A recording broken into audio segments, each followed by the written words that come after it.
Olá, eu gostaria de compartilhar com vocês um artigo do jornalista Aldo Maria Valli, italiano, que confronta abertamente a postura do Papa Francisco, e ao final do vídeo eu gostaria de ouvir a sua opinião.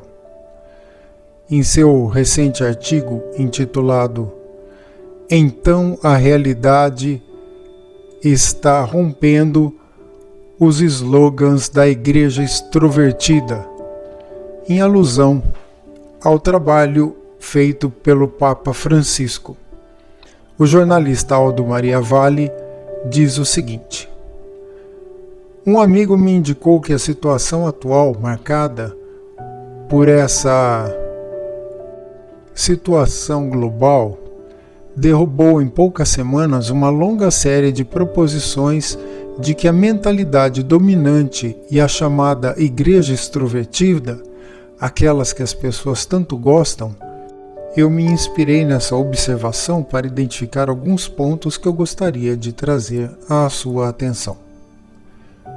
Primeiro, paredes e pontes. Vamos começar com o slogan "Pontes, não paredes". Bem, essa situação global nos mostrou que não é verdade que as paredes devem ser sempre demolidas e que as pontes devem ser construídas em seu lugar. Para se proteger contra contágios de qualquer tipo, as paredes são úteis, enquanto as pontes podem ser muito perigosas. Não é aconselhável contrastar paredes e pontes. É aconselhável usá-los de maneira equilibrada. Segundo, Mãe Natureza.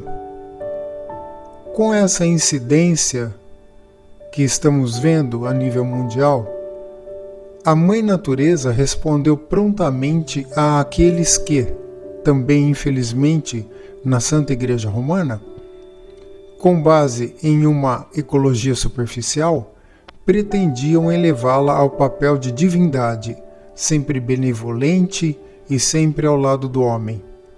Como sabemos, a natureza pode ser mãe, mas também é madrasta. Nada boa nem benevolente para conosco. A natureza deve ser respeitada e protegida, mas torná-la uma divindade é um erro infantil que pode se tornar fatal. Terceiro, além da Europa. Quantas vezes ouvimos dizer que o mundo hoje precisa de fortes organismos supranacionais para lidar efetivamente com problemas? Mesmo os líderes da Igreja, infelizmente, repetiram esse mantra. No entanto, de fato, o que estamos vendo? Diante de um estado de séria dificuldade, os organismos internacionais brilham por sua ausência e produzem apenas palavras vazias, enquanto o país afirma que, mesmo que entre atrasos e erros, redescobrindo a importância de sua soberania, arregaçam as mangas. Isso é particularmente verdade para a Europa, incapaz de qualquer forma de coordenação e ajuda. Quarto, raízes cristãs. A União Europeia, por opção ideológica, não queria reconhecer as raízes cristãs do continente, mas agora, em tempos de necessidade, o que é que vemos? A União, ineficiente e inútil, gagueja palavras sem conexão, enquanto as nações enfrentam uma grave situação de perigo. Recursos de campo, todos ligados às raízes cristãs.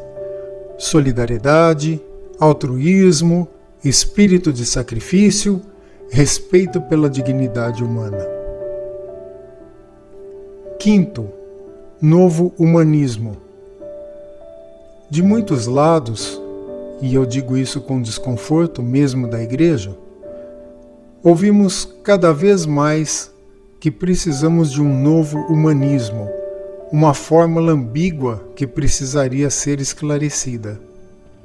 Na mentalidade comum, passava de uma ideia de que o homem pode se salvar graças à sua autonomia, sem a necessidade de recorrer à fé religiosa ou, no máximo, de admitir um Deus que observa de cima, mas não se faz carne.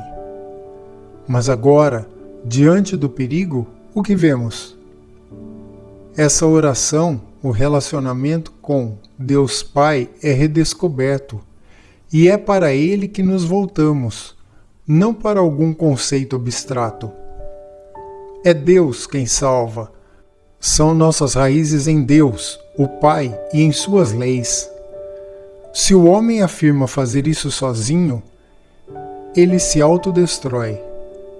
A lição última, válida para todos, como disse Bento XVI quando propôs viver de cabeça para baixo o axioma do iluminismo.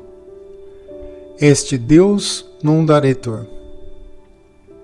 Como se Deus não estivesse lá. Mas veluti-se Deus daretur. Como se Deus estivesse lá. Sexto, sim ao proselitismo.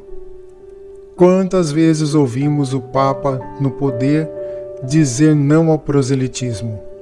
No entanto, a realidade mostra que se o homem, quando afirma fazer isso sozinho, enfrenta desastres, significa que o proselitismo não é apenas possível, mas necessário, e necessário pelos que creem.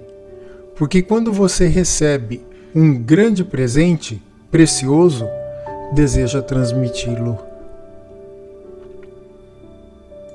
Sétimo, é necessária tecnologia. E como?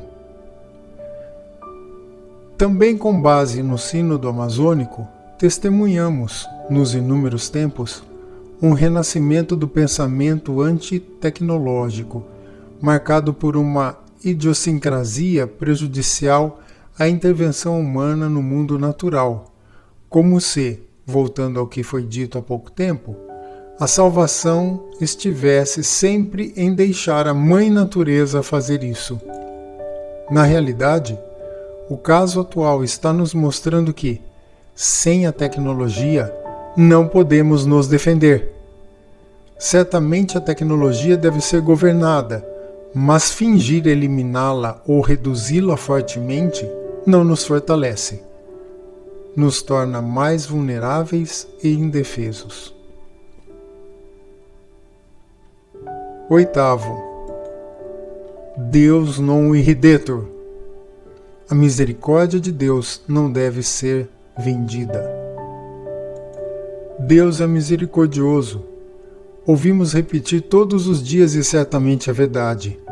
Mas Deus, apesar de misericordioso como um verdadeiro Pai, não se deixa ridicularizar pelos filhos. Deus non irridetur. Deus Pai não pode ser enganado.